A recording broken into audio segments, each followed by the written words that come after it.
Oke bang. Nah, tapi diminum dulu lah. Tehnya udah capek-capek dibuat loh itu. Oke, minum dulu. Nah soalnya nih sekarang aku pengen nanya-nanya yang santai nih bang. Tadi kan kita udah bahas yang teknis cara berinvestasi gitu kan. Nah ini aku sedikit mau membawa tentang kehidupan pribadiku di pertanyaan ini bang. Siapa tahu bisa mewakili teman-teman milenial kita semua nih bang. Nah sekarang ini kan sebenarnya modelnya itu bang, aku punya uang sedikit lah, punya uang sedikit, tapi aku tempatkan semua di tabunganku. Semuanya masih di tabungan nih, ya kan. Nah sekarang aku kan juga pengen mapan atau punya kebebasan finansial, mungkin di usia 40 gitu, pengen nih bebas finansial. Jadi aku juga pengen merencanakan untuk berinvestasi. Jadi mau aku taruh di tabungan sebagian, pengen juga naruh di reksadana biar aman, dan pengen juga mungkin naruh di saham nanti, di saham.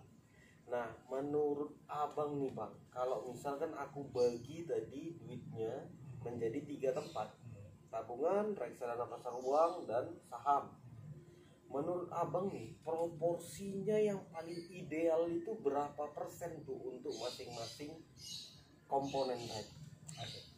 Nah, ini bisa panjang nih bahasannya nih sebenarnya, karena topiknya menarik nih pertanyaannya. Nah, yang pertama kita bahas kondisi ideal atau ini dulu ya, berdasarkan literatur dulu gitu loh bahasa kasarnya. Nah, dalam memanage keuangan kita sendiri sebenarnya yang pertama yang harus kita amankan itu sebenarnya dana darurat, Pak. Dana darurat berarti di tabungan ya? Iya, dana darurat itu berapa? Idealnya kalau single itu 4 kali penghasilan kita saat ini, atau 4 bulan penghasilan, atau kalau yang berkeluarga itu 12 bulan. Oke, berarti untuk orang yang single itu minimal di tabungan ada secara teorinya, secara teori ya 4 kali penghasilan sebulan. Untuk orang yang udah married 12 kali penghasilan sebulan harus ada di tabungan. Kenapa sih itu perlu, Bang? Oke, nah, kenapa perlu? Nah, yang pertama, kalau misalkan kita sewaktu-waktu nih harus kehilangan pekerjaan kita, 4 bulan penghasilan untuk single itu bisa jadi momen bagi kita untuk mencari pekerjaan baru. Jadi kita ada 4 bulan nih untuk mencari sumber penghasilan baru, Bang. Oke. Berarti nggak serta-merta mati gitu. Iya. Sementara untuk yang berkeluarga itu 12 bulan, karena bisa jadi nih dengan makin bertambahnya jumlah anggota keluarga kita kan bisa jadi bukan kita nih yang sakit nih, Bang. Kami tapi bisa jadi istri kita atau anak kita. Betul. Sehingga kita perlu spare uang yang jauh lebih banyak. Oke, setuju. Itu untuk yang isi itu. Terus yang kedua, kita set nih bahwa tujuan investasi kita berapa tahun. Kalau abang tadi kan bilang bebas finansial umur 40. Betul. Berarti kita ada jangka waktu investasi sekitar 10 sampai 15 tahun. Oke. Nah, sebenarnya ini berkaitan dengan video-video kita sebelumnya itu, Bang. Bahwa kalau memang tujuan investasi kita itu jangka panjang, maka instrumen yang paling ideal yang bisa kita gunakan adalah reksadana saham atau saham itu sendiri. Oke. Nah, tetapi kita tahu nih bahwa di reksadana saham dengan saham itu fluktuasinya besar tuh, Bang. Sangat sering. Iya, berfluktuasi. Sehingga kita perlu sebenarnya untuk menerapkan manajemen risiko atas itu. Gimana kita mengantisipasi penurunan harga di pasar di saham ataupun di reksadana saham itu? Nah, caranya adalah dengan mengalokasikan sebagian aset kita ke instrumen yang lebih aman, Bang. Lebih aman. Nah, dalam hal ini misalkan reksadana pasar uang. Oke, yang bisa dibilang sangat low risk. Sangat low risk. Nah, kita bisa mengalokasikan sesuai dengan profil risiko kita. Oke. Nah, idealnya bisa kita alokasikan itu 30% untuk reksadana pasar uang, 70% ini bisa kita investasikan langsung ke reksadana saham atau bahkan ke sahamnya langsung. Oke, berarti bisa membilang 30% di pasar uang, 70% ke saham.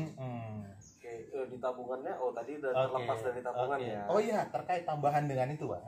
Nah, sebenarnya itu kan berdasarkan teori. Betul. Nah, Untuk pribadi saya sendiri sebenarnya Bang, saya sih sebenarnya enggak menerapkan dana darurat itu.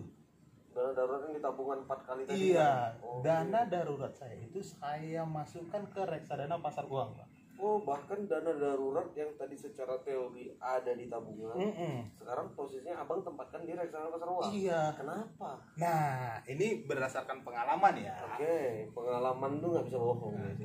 Nah, jadi kalau saya mengelola keuangan pribadi saya sendiri, Pak, yang ada di tabungan itu adalah besarnya pengeluaran rutin selama 1 bulan. Itulah yang ada di tabungan. Oke. Sementara dana darurat itu saya buatkan di reksadana pasar uang. Kenapa? Karena berdasarkan pengalaman saya sendiri dan saya pribadi ya menggunakan iPod, reksadana pasar uang itu di iPod ada sekitar 7 atau 8 reksadana pasar uang yang tingkat pencairannya itu relatif cepat, Bang. Hanya 1 atau 2 hari kerja.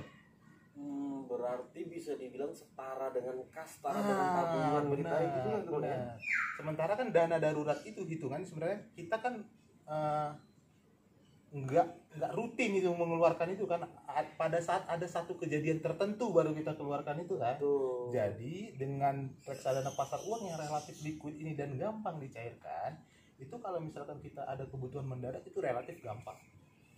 Berarti bisa dibilang dana darurat tadi itu ditempatkan di reksadana pasar uang yang liquid tadi, itu juga setara dengan tabungan. Tapi cuannya beda. Iya, di situ dia bedanya, Bang. Kalau kita buat di tabungan kan hampir nggak ada bunganya. Betul, hampir nggak ada penghasilan lah kita kan, gainnya hampir nggak ada kalau di tabungan. Tapi ditempatkan di reksadana, pendapatannya ada, ya kan, dan penggunaannya juga hampir mirip dengan tabungan. Iya benar. Sangat liquid. Tapi ini Bang, dikit lagi nih Bang. Tadi kan yang bilang ada berapa 7 atau 8 reksadana pasar uang yang sangat liquid. Apa tuh salah satunya atau 2 contoh nih Bang? Biar kita ada referensi ini. Sebenarnya di iPod itu ada 8. Saya buka handphone dulu ya, soalnya nggak terlalu ingat-ingat juga nih. Handphone dulu. Ada 8 tadi Bang. Iya. Salah satunya, seingat saya, itu Sukor Invest Market Fund, Bang. Oke, Sukor Invest Market Fund. Sukor Invest Money Market Fund. Iya. Nanti teman-teman pengguna iPod ya, soalnya di sini yang bisa melihat itu hanya terbatas pengguna iPod, Bang. Jadi iya, beda sama yang tadi statistik tadi sebelumnya. Berarti kalau kita belinya dari Tokopedia, Bukalapak dan Bareksa belum tentu, Bang. Belum ya. tentu, itu memang ininya sih. Dari iPod kita bisa lihat tadi ya, Bang. Benar. Yang sangat-sangat liquid tadi. Benar. Nah, di sini Pak ada 1 2 3 4 5 6 7 8, ada 8, Bang. Nah, apa aja lah 3 besar deh. 3 besarnya itu Sukor Invest Money Market. Sukor Invest Money Market. Yang kedua itu BNI Dana Pasar Uang. BNI Dana Pasar Uang. Yang ketiga itu Mandiri Investa Pasar Uang, Bang. Mandiri Investa Pasar Uang. Oke, inilah 3 besarnya nih ya. Iya, di sini diberitahu nih, Bang. Rata-rata tingkat pencairannya itu hanya 1 hari. Oke, berarti betul-betul udah mirip kali dengan tabungan. Cuannya beda. Cuannya beda. Oke. Ini biar bisa kaya tuh gini ya, Bang.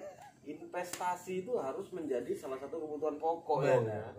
Nggak bisa bohong lagi kalau bahkan siapa itu Bang? Siapa namanya si kakek itu? Siapa orang Amerika yang kaya? Warren Buffett. Warren Buffett itu mainnya investasi. Oh iya. Bukan bangun perusahaan ya Bang ya? Bukan. Tapi pernah jadi orang terkaya dunia. Benar. Orang kacau gila.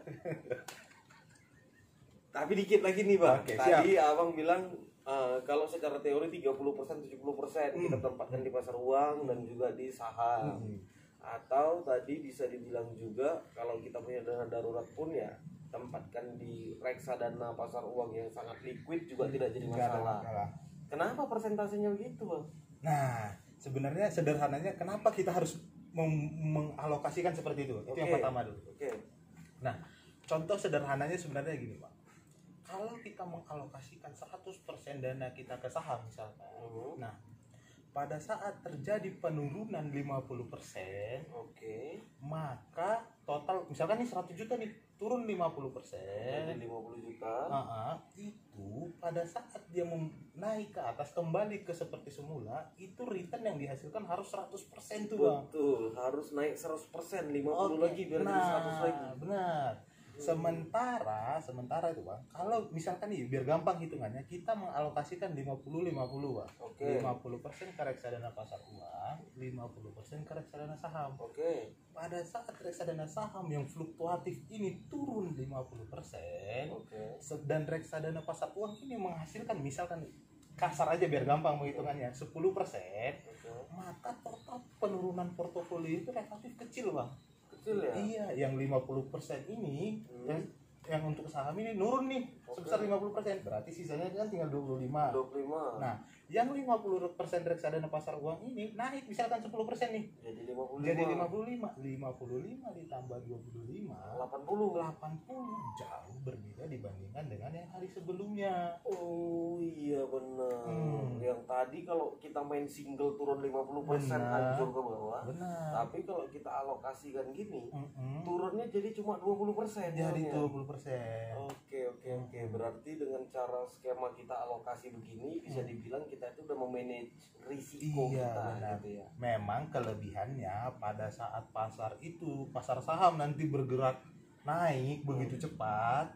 Nah, memang tingkat pengembalian yang dihasilkan oleh kita yang mengalokasikan aset dengan dua instrumen yang berbeda ini akan jauh lebih kecil memang dibandingkan dengan yang 100% berkebalikan. Tapi itu ya sebanding seperti yang Abang bilang di video awal, risiko sama return itu ya sejalan.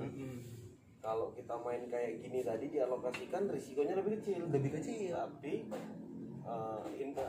returnnya juga lebih kecil. Tapi kalau tadi langsung semuanya risikonya sangat besar. Walaupun kita berharap return yang lebih besar. Dan persepsi kita harusnya, Bang, kita harus mengamankan risk dulu. Betul, setuju, Bang. Risikonya itu dulu yang harus kita pegang. Jangan mikir cuan berapa. Padahal belum tahu berapa dapatnya gitu kan. Terakhir masuk jurang, jangan. Nah, satu lagi nih Bang, terakhir nih Bang. Dari tadi kita membahas panjang untuk alokasi gitu kan. Sekarang itu kan kalau orang kan udah punya duit. Benar, betul. Udah punya duit. Abang kan enak ya kan. Alokasikannya kan enak. Pertanyaannya kemana nih? Nah, gimana kalau orang kayak aku nih Bang? Lu gimana kalau kayak aku nih Bang? Karena aku misalkan baru punya dana darurat yang ada di tabungan yang tadi aku bilang kalau secara teori 4 kali penghasilan bulanan, kira-kira ada itu. Habis itu aku baru mau mulai untuk invest ke pasar uang atau ke saham. Gimana cara aku ngalokasikan duit aku? Aku baru mau mulai nih, duitnya belum ada. Nah, kalau gitu, yang pertama kita set tujuannya dulu ya.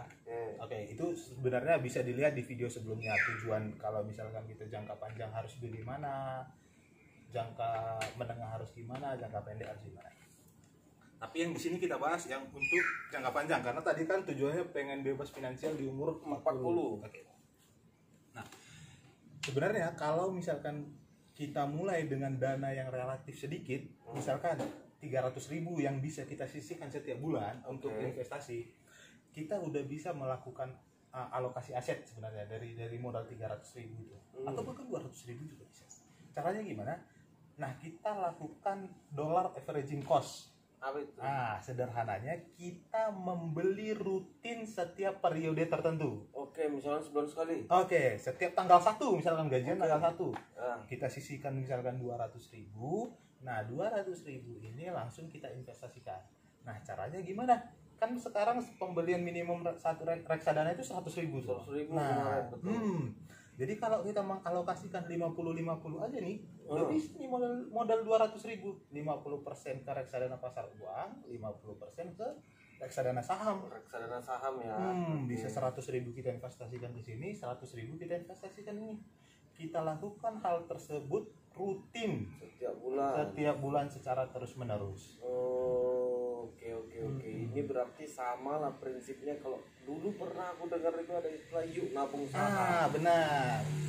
Nah, tapi kalau di yuk nabung saham itu dengan modal misalkan 200.000 itu kelemahannya gini Bang. Kalau kita instrumen untuk saham ya, dengan modal 200.000 itu saham yang kita pilih yang kualitasnya bagus itu relatif sedikit Bang, sehingga kita kesulitan untuk melakukan diversifikasi. Berarti yang paling aman langsung beli reksadananya aja. Iya, karena reksadana saham itu sebenarnya sudah terdiversifikasi sama manajemen investasinya. Oke. Berarti daripada kita pusing nyari saham mana yang harganya cocok dengan budget kita, kalau misalnya kita bergerak di modal kecil ya langsung main reksadana saham aja. Kita alokasikan besar uang dan reksadana saham. Gitu Bang ya. Iya. Oke deh, kalau gitu nanti aku bakal kupas lagi terkait reksadana saham dan juga sahamnya langsung. Oke, siap. Mantap. Oke, aman Bang ya? Aman. Oke, untuk kaum milenial jangan lupa like, subscribe, dan komen di channel ini supaya kalian bisa mapan finansial di usia muda. Oke, bye-bye.